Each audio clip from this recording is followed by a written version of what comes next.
us are walking in the footsteps of goddesses, so this is really very exciting. Well, we decided to follow up on Jerry's example and to track down this prized demographic and meet the millennials face to face.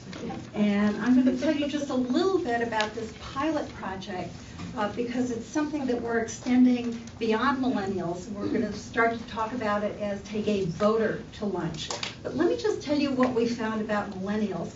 And it may also speak to your issue about how to get high school students involved, first-time voters, etc.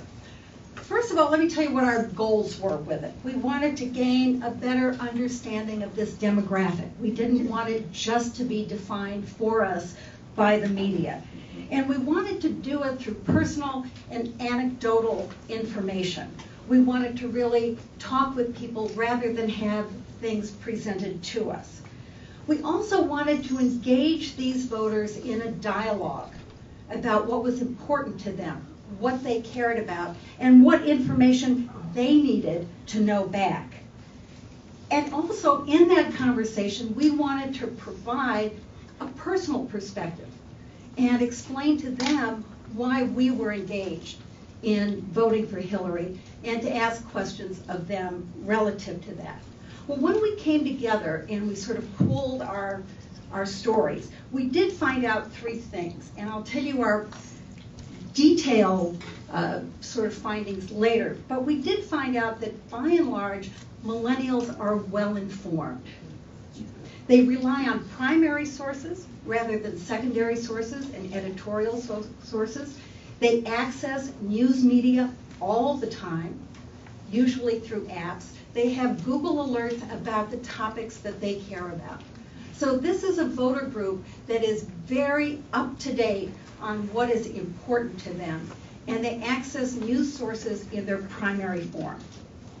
The second that we were surprised by is that they don't necessarily use social media for their political discussions.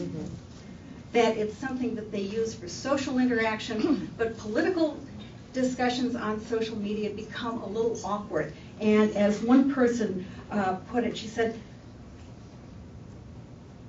I feel people get swept up in a crowd mentality. It's harder to express your views if you feel you'll be judged by your friends.